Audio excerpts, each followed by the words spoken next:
जय गिरिराज, जय आदिनाथ, जय गुरुदेव।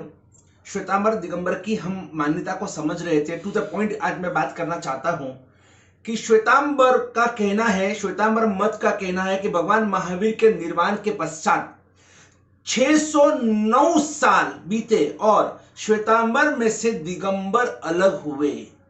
और दिगंबर मत के अनुसार दिगंबरों का कहना है कि भगवान महावीर के निर्वाण पश्चात 606 साल के बाद दिगंबरों में से श्वेतांबर पंथ अलग हुआ।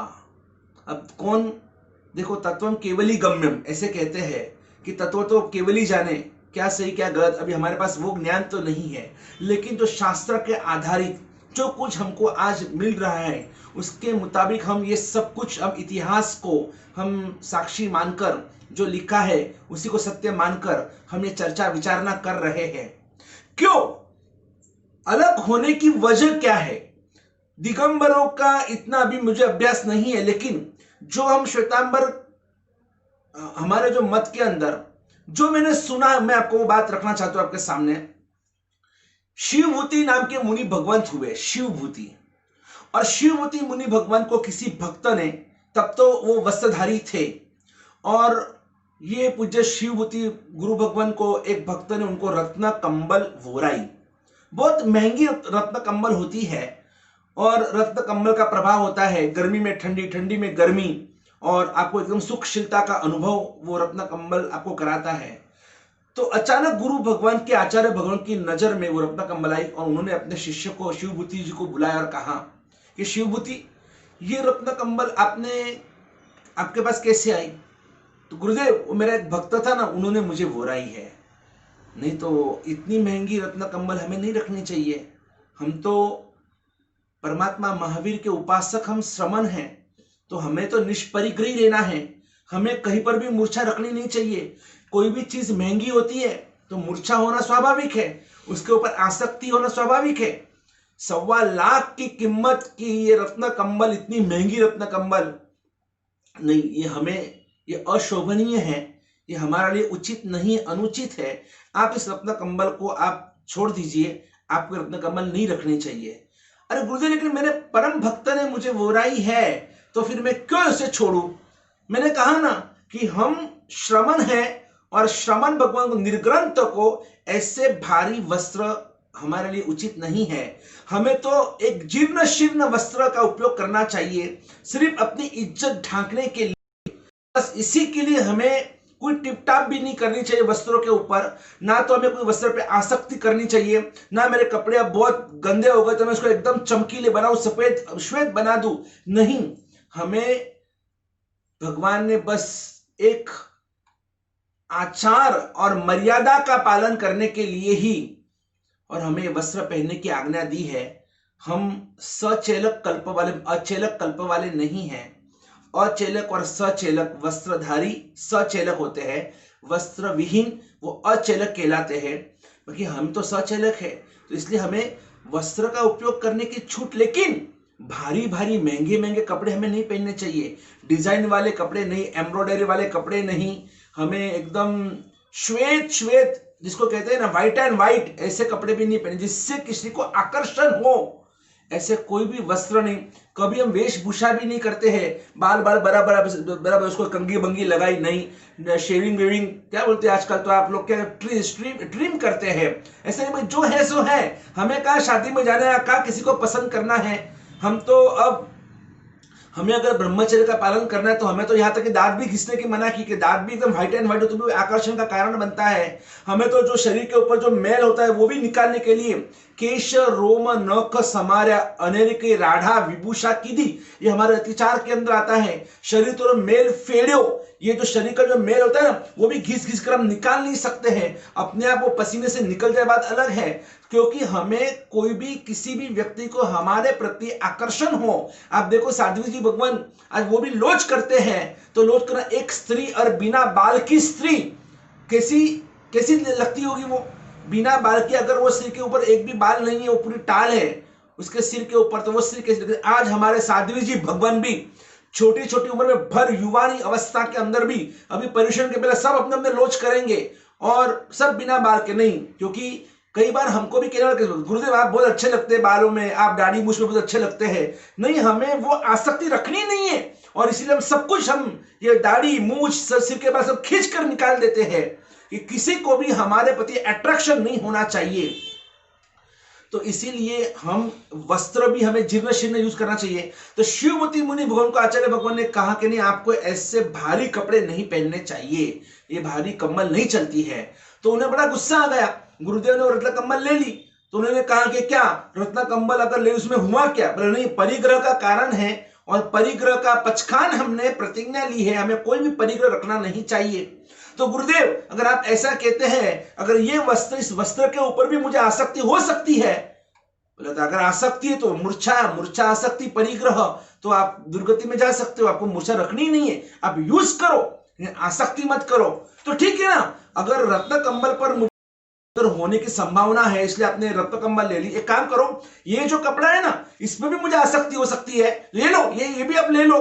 फिर उन्होंने कहा तो ठीक है, मेरे पास और भी जो मेरा संथारा है, उत्तर पट्टा है, जिसपे मैं सोता हूं, उसमें भी मुझे आसक्ति हो सकती है, ये भी ले लो आप। गुरुदेव ने कहा देखो भाई, आसक्ति है तो वो परिग्रह है, आप सत्य को स्वीकार करो, आप मानो। आप अभी है ना, वो कहते हैं ना, 1.5 शाना बोलते हैं ना उसको, 1.5 शाना आप एक्स्ट्रा बोल रहे हो, आप गुरु के सामने ऐसी बात नहीं कर सकते हैं।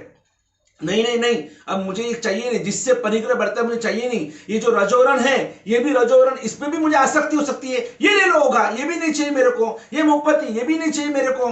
तो उन्होंने सब लुटाना शुरू कर दिया। ये पात्र जो है, पात्र में भी आसक्ति हो सकती है, ये भी लेके जाओ, ये भी आप रख लो, मुझे नहीं चाहिए। यहां तक कि आखिर में उन्होंने अपना जो नीचे का जो वस्त्र होता है, जिसे हम चोल पट्टा कहते हैं, उन्होंने गुस्से में कहा ठीक है ना, तो ये जो एक इज्जत ढकने के लिए हम यूज करते हैं, इसमें भी मुझे आसक्ति हो सकती है, तो ये भी ले लो। और उन्होंने सब वस्त्र निकाल दिए और वो दिगंबर बन गए। तो उन्होंने सोचा मेरा पंथ का नाम क्या रखूं, तो ये श्वेतांबर है, श्वेत अंबर, तो उसी में से उन्होंने दिगंबर। ठीक है, तो ये वस्त्र आपका श्वेत अंबर, यानी वस्त्र ही आपकी निशानी है, तो अब दिशा वही मेरे वस्त्र हो। तो ये अंबर शब्द आया कहां से? तो जब गुरुदेव गच्छाधिपति कहते थे श्वेतांबर, ये शब्द था, इसलिए उन्होंने दिशा को ही अपने वस्त्र ऐसे बनाकर दिगंबर, इसका मतलब ये प्रूफ होता है कि दिगंबरों से भी पहले श्वेतांबर थे, ऐसा प्रूफ ऋषि कहते थे, कि शब्द से ही हमको पता चलता है। फिर भी हमें कोई चर्चा उसकी करनी नहीं है, पहले कौन ने बाद में कौन, सबकी अपनी अपनी मान्यता है। तो श्वेतांबरों की जो मान्यता है, ये शिवमुति मुनि भगवान जो हुए, और तब से ये श्वेतांबर, और उसमें से निकला ये दिगंबर मत। और हुआ ऐसे कि उनके जो बेन महाराज साहब जी थे, साध्वी जी भगवान, श्वेतांबर ही थे वो भी, लेकिन उनको पता चला कि मेरे भाई महाराज साहब जी ने एक अलग मत निकाला है और बहुत मगजमारी हुई है। तो उन्होंने सोचा कि मेरे भाई ने जब दिगंबर धर्म की स्थापना की है, तो फिर मुझे भी उनको साथ देना चाहिए। अगर दिगंबर में साधु, तो साध्वी जी कहाँ हैं, तो मैं भी ऐसे ही रहूंगी। तो उन्होंने अपने भाई को सपोर्ट करने के लिए उन्होंने भी सब वस्त्र निकाल दिए, और फिर पूरे गांव के अंदर जब भी गोची उन्हें जाना आना कहीं पर भी, तो ऐसे घूमने लगे, पूरे गांव के अंदर तमाशा हो गया, देखो देखो देखो, लोग तो ऐसे ही देखने के लिए आ गए। और पुरुष से भी स्त्री का शरीर तो ऐसे भी आकर्षण का केंद्र बनता है। ये पूरे गांव में तमाशा हो गया, लोगों में इतनी भयंकर चर्चा होने लगी, ये सब क्या हो रहा है। और तब उस नगर की कुछ वेश्याएं थी, और उन वेश्याओं ने भी ये दृश्य देखा। तो उन्होंने सोचा कि अगर साध्वी जी भगवान घूमेंगे तो साला अपना तो धंधा चौपट ही हो जाएगा, कोई आएंगे नहीं हमारे पास, उनको तो फ्री में पूरा तमाशा देखने को मिल रहा है। तो आखिर में वो जो वेश्या थी, गणिकाएं थी, वो उस साध्वी जी भगवान को उठाकर लेकर जबरदस्ती, और उन्होंने उनको कपड़े पहनाए कि आप स्त्री हो, और स्त्री इस तरह से नहीं घूम सकती है, ये आपके लिए बहुत अनुचित है, आप विवेक रखो, आप मर्यादा का पालन करो, ये आपके लिए शोभता नहीं है। और इसीलिए उनको जबरदस्ती कपड़े पहनाए गए। और आज भी देखो कि दिगंबर जो परंपरा है, उसमें कहीं पर भी आपको दिगंबर साध्वी जी कहीं पर भी आपको देखने को नहीं मिलेंगे। तो फिर बात तो वही भी आती है, इसलिए तो कहते कि हम स्त्री को मुक्ति मानते ही नहीं है, फिर वो दीक्षा क्यों ले? अरे दीक्षा तो हर जगह, सिर्फ अभी 5वें आर्य में तो ऐसे भी डायरेक्ट मोक्ष नहीं मिलता है, तो भी अभी श्वेतांबर में साधु साध्वी जी है क्या? नहीं है। फिर उन्होंने माताजी का दर्जा दिया, वो माताजी माताजी कहते हैं। लेकिन जिस तरह से श्वेतांबर साधु और साध्वी जी है, उस तरह से दिगंबर साधु या साध्वी जी नहीं है। साधु है तो साध्वी जी नहीं है। कहीं ना कहीं यानी मर्यादा का पालन तो साध्वी जी भगवान तो उनको माता जी को भी करना ही पड़ता है। तो अब बात यह है कि क्या उन्होंने वस्त्र अगर निकाल दिए, छोड़ दी, ये उचित है? बहुत सारी चर्चाएं होती है कई गांवों के अंदर, आपके वो देखो दिगंबर महाराज कैसे आते हैं, ये ऐसा अच्छा नहीं लगता है वगैरह वगैरह, तो उसके लिए बहुत चर्चा होती है।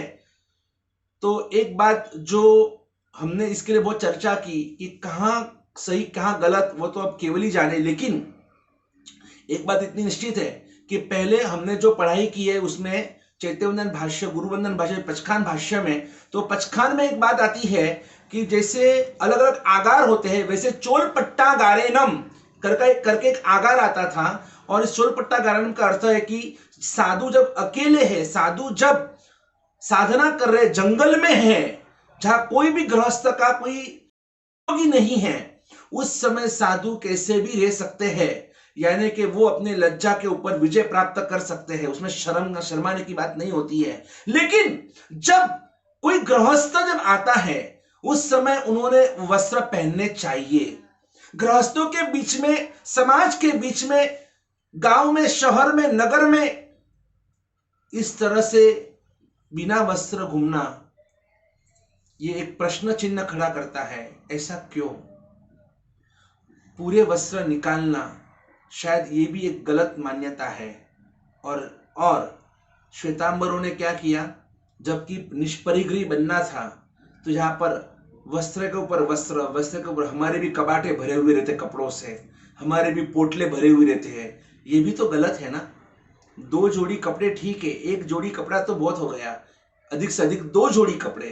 अगर हम भी अगर बहुत सारे कामली, बहुत सारे कपड़े, बहुत सारे चोलपट्टे, बहुत सारे वस्त्र पात्र, हम भी पूरे हमारे बॉक्स भरे हुए रहते हैं, हमारे पोटले भरे हुए रहते हैं। श्रावक भी इतने ऐसे दीवाने भक्त होते हैं, नहीं नहीं लाभ दो लाभ दो लाभ दो, लेकिन क्यों इतना परिग्रह हम क्यों रखे, किसके लिए? फिर उसका भी मिसयूज होता है, उसे वापस उसको रिसेल किया जाता है, ये सब गलत है। तो मैं ये नहीं कहता हूं कि श्वेतांबर है तो हम सही है भाई, अगर हमारा भी कोई अगर कुछ गलत हो रहा है तो हम गलत है तो हैं। तो वैसे पूरे निर्वस्त्र होना ये भी गलत है, ठीक है। अगर कोई भी अगर स्त्री पुरुष है, वो अगर शादीशुदा है, वो कुछ भी करे अपने बेडरूम के अंदर, लेकिन वही स्त्री वही पुरुष अगर ऐसा व्यवहार बेडरूम के बाहर, अपना ही घर क्यों ना हो, लेकिन फिर भी वो कैसे भी विभत्स या फिर उद्भट वेश पहनकर रसोड़े में या घर में घूमे, घर में लड़कियां बड़ी है, घर में और भी समझो भाभी है या कोई छोटे भाई की मिसेस है या माँ है, तो सबकी अपनी अपनी मर्यादा होती है। पुरुष है तो भी वो कैसे भी घर में घूम नहीं सकता है, सबकी अपनी मर्यादा लिखी हुई है। इसलिए ये सोचना चाहिए कि भाई हम तो कुछ भी करें, ठीक है ना, हमको तो उचित लगा हमने किया, ऐसा नहीं होता है। मर्यादा का पालन हर एक को करना आवश्यक है, और इसीलिए ये सभी बातों के ऊपर गौर करना चाहिए। आज देखो गुजरात के अंदर कि श्वेतांबरों की संख्या सबसे ज्यादा है, दिगंबर सब साउथ में लगभग चले गए। तो उसके लिए भी एक पूर्व में एक बार 1000 साल पहले सिद्धराज जयसी की जो सभा थी, उसमें दिगंबर और श्वेतांबर का बहुत बड़ा विवाद हुआ था। और उस विवाद के अंदर दिगंबर आचार्य भगवान कुमुद चंद्र सूरी, और ये कुमुद चंद्र सूरी आचार्य भगवान के साथ में कुछ आचार्य भगवान आचार्य महाराज और उनके गुरुदेव, उनकी एक बहुत बड़ी चर्चा विचारणा हुई थी, एक वाद विवाद हुआ था जाहिर राज्यसभा के अंदर। और उस समय ये निश्चित हुआ था कि जो भी जीतेगा वो गुजरात में रहेगा और जो हारेगा वो गुजरात छोड़कर चला जाएगा। और उस समय बहुत विवाद बढ़ गए थे श्वेतांबर दिगंबर के, और इसलिए ये एक ऐसा एक ये जिसको शास्त्र चर्चा कहते हैं, ऐसा आयोजन किया गया। और उसमें उस समय श्वेतांबरों का विजय हुआ और दिगंबर सब गुरु भगवान ये गुजरात छोड़कर और साउथ में चले गए।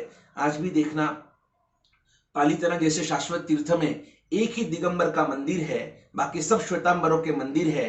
यानी इसका मतलब ये हुआ एक ही दिगंबर की धर्मशाला है जहां से सामय्य शुरू होता है, और बाकी सब श्वेतांबरों की 200-250 धर्मशाला है, क्योंकि उनका यहाँ पर आवागमन कम हुआ। हाँ ठीक है, गिरनार जी को दिगंबर भी ज्यादा मानते हैं, श्वेतांबर भी ज्यादा मानते हैं, लेकिन जैसे हम शत्रुंजय को सबसे अधिक मानते हैं, वैसे दिगंबरों में समेत शिखर तीरथ को सबसे अधिक माना जाता है। तो ये सब मान्यता है और मत मतांतर है, लेकिन फिर भी आप अपने मन को स्थिर रखें।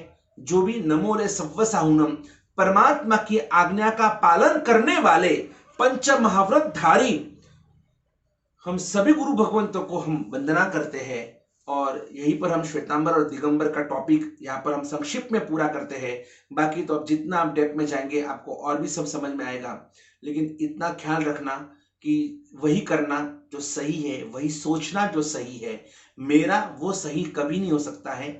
मारू ए साचू ये भी मान्यता न रखता, पर साचू ए मारू, सत्य ए मारू।